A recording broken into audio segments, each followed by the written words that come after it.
Today I will be reading Tarzan of the Apes by Eric Rice Burroughs. There are 28 chapters in this book. This video will cover Chapter 2. Chapter 2. The Savage Home. Nor did they have long to wait, for the next morning, as Clayton was emerging on deck for his accustomed walk before breakfast, a shot rang out, and then another and another. The sight which met his eyes confirmed his worst fears. Facing the little knot of officers was the entire motley crew of the Fuwalda, and at their head stood Black Michael. At the first volley from the officers, the men ran for shelter, and from points of vantage behind masts, wheelhouse and cabin, they returned the fire of the 5 men who represented the hated authority of the ship. 2 of their number had gone down before the captain's revolver. They lay where they had fallen between the combatants, but then the first mate lunged forward upon his face, and at a cry of command from Black Michael, the mutineers charged the remaining 4. The crew had been able to muster but 6 firearms, so most of them were armed with boat hooks, axes, hatchets and crowbars. The captain had emptied his revolver and was reloading as the charge was made. The second mate's gun had jammed, and so there were but 2 weapons opposed to the mutineers, as they bore down upon the officers, who now started to give back before the infuriated rush of their men. Both sides were cursing and swearing in a frightful manner, which, together with the reports of the firearms and the screams and groans of the wounded, turned the deck of the Fuwalda to the likeness of a madhouse. Before the officers had taken a dozen backward steps, the men were upon them. An axe in the hands of a burly Negro cleft the captain from forehead to chin, and an instant later the others were down, dead or wounded from dozens of blows and bullet wounds. Short and grisly had been the work of the mutineers of the Fuwalda, and through it all, John Clayton had stood leaning carelessly beside the companionway, puffing meditatively upon his pipe, as though he had been but watching an indifferent cricket match. As the last officer went down, he thought it was time that he returned to his wife, lest some members of the crew find her alone below. Though outwardly calm and indifferent, Clayton was inwardly apprehensive and wrought up, for he feared for his wife's safety at the hands of these ignorant half-brutes into whose hands fate had so remorselessly thrown them.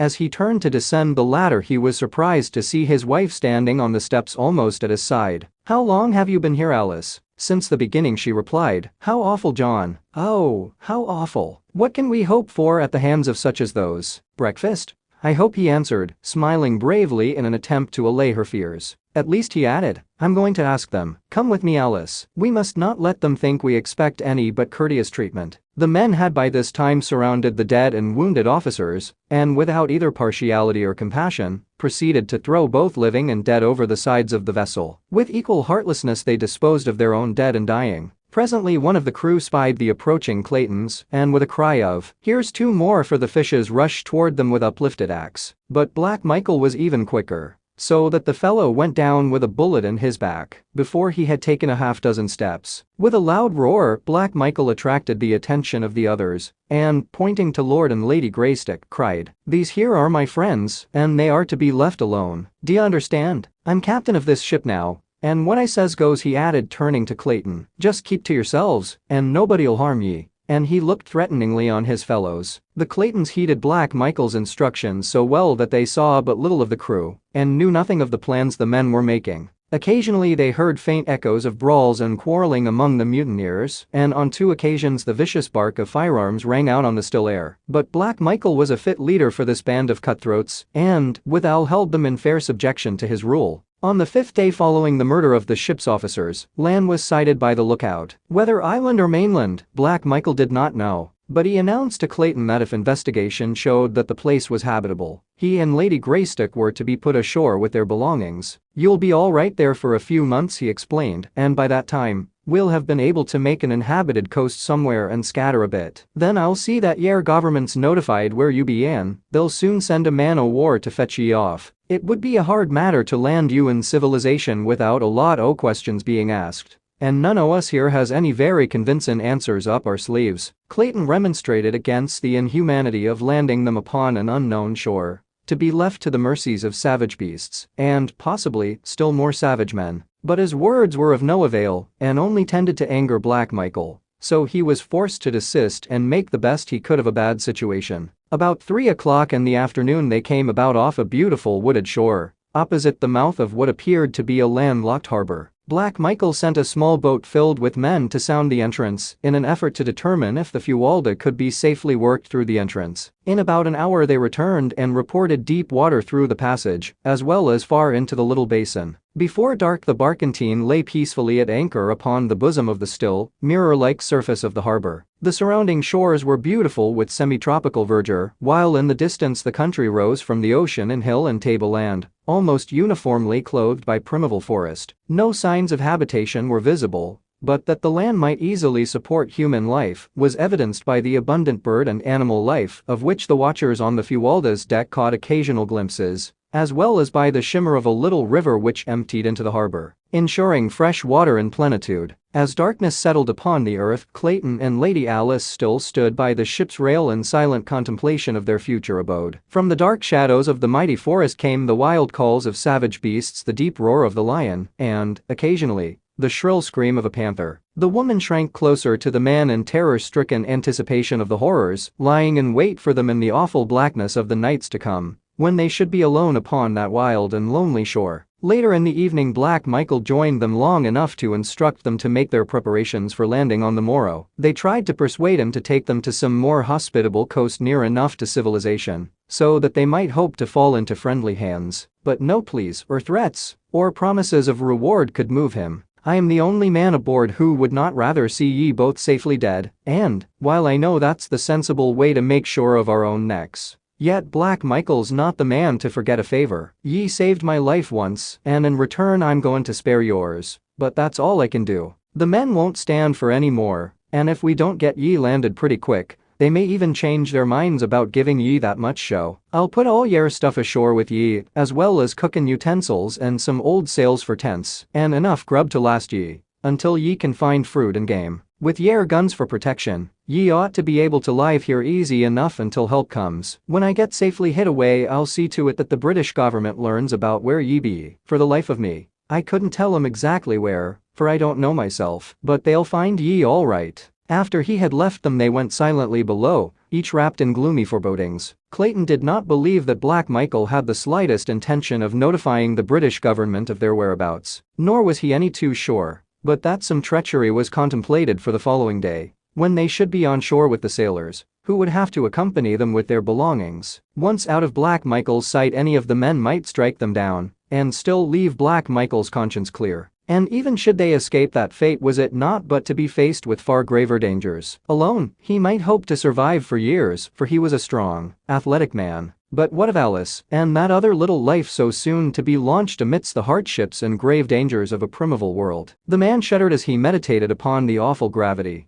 the fearful helplessness of their situation. But it was a merciful providence which prevented him from foreseeing the hideous reality which awaited them in the grim depths of that gloomy wood. Early next morning their numerous chests and boxes were hoisted on deck and lowered to waiting small boats for transportation to shore. There was a great quantity and variety of stuff, as the Claytons had expected a possible 5 to 8 years as residence in their new home. Thus, in addition to the many necessities they had brought, there were also many luxuries. Black Michael was determined that nothing belonging to the Claytons should be left on board, whether out of compassion for them or in furtherance of his own self-interests. It would be difficult to say. There was no question but that the presence of property of a missing British official upon a suspicious vessel would have been a difficult thing to explain in any civilized port in the world. So zealous was he in his efforts to carry out his intentions that he insisted upon the return of Clayton's revolvers to him by the sailors in whose possession they were. Into the small boats were also loaded salt meats and biscuit, with a small supply of potatoes and beans, matches and cooking vessels, a chest of tools, and the old sails which Black Michael had promised them. As though himself fearing the very thing which Clayton had suspected, Black Michael accompanied them to shore, and was the last to leave them when the small boats, having filled the ship's casks with fresh water,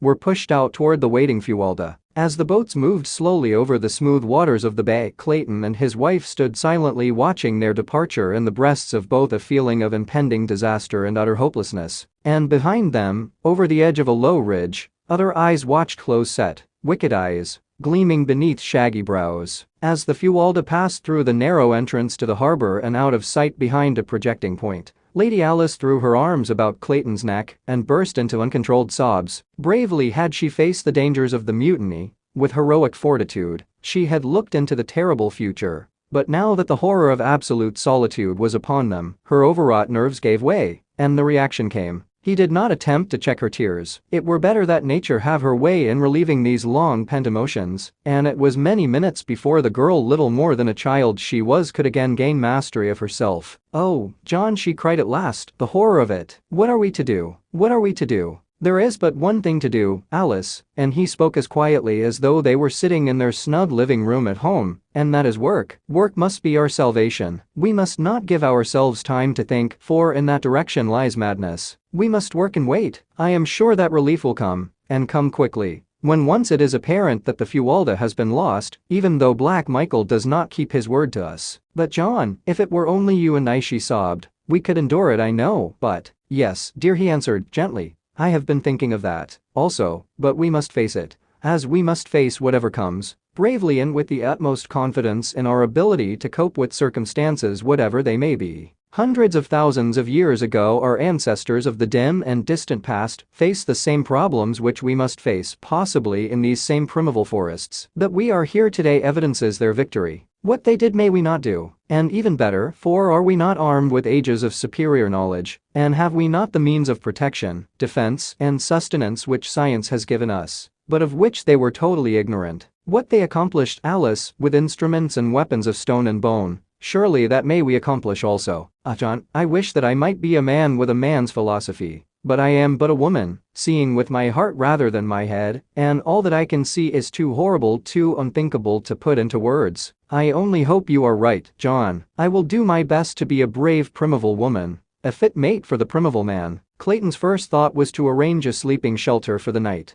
something which might serve to protect them from prowling beasts of prey. He opened the box containing his rifles and ammunition, that they might both be armed against possible attack while at work, and then together they sought a location for their first night's sleeping place. 100 yards from the beach was a little level spot, fairly free of trees. Here they decided eventually to build a permanent house, but for the time being they both thought it best to construct a little platform in the trees, out of reach of the larger of the savage beasts in whose realm they were. To this end Clayton selected 4 trees which formed a rectangle about 8 feet square, and cutting long branches from other trees, he constructed a framework around them, about 10 feet from the ground, fastening the ends of the branches securely to the trees by means of rope, a quantity of which Black Michael had furnished him from the hold of the Fuwalda. Across this framework Clayton placed other smaller branches quite close together. This platform he paved with the huge fronds of elephant's ear which grew in profusion about them, and over the fronds, he laid a great sail folded into several thicknesses. 7 feet higher he constructed a similar,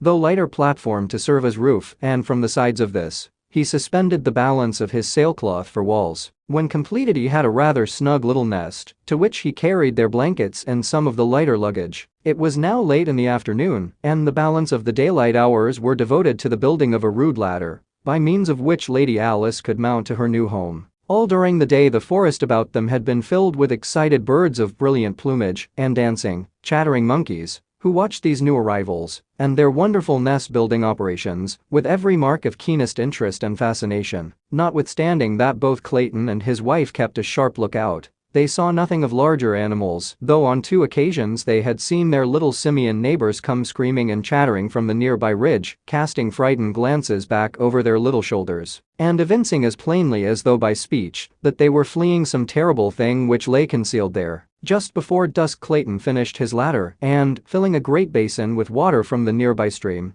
the two mounted to the comparative safety of their aerial chamber. As it was quite warm, Clayton had left the side curtains thrown back over the roof, and as they sat, like Turks, upon their blankets, Lady Alice, straining her eyes into the darkening shadows of the wood, suddenly reached out and grasped Clayton's arms. "John," she whispered, "look, what is it, a man?" As Clayton turned his eyes in the direction she indicated, he saw silhouetted dimly against the shadows beyond, a great figure standing upright upon the ridge. For a moment it stood as though listening and then turned slowly and melted into the shadows of the jungle. "What is it, John?" "I do not know, Alice," he answered gravely. "It is too dark to see so far, and it may have been but a shadow cast by the rising moon." "No, John, if it was not a man it was some huge and grotesque mockery of man. Oh, I am afraid." He gathered her in his arms, whispering words of courage and love into her ears. Soon after, he lowered the curtain walls, tying them securely to the trees, so that, except for a little opening toward the beach, they were entirely enclosed. As it was now pitch dark within their tiny eyrie,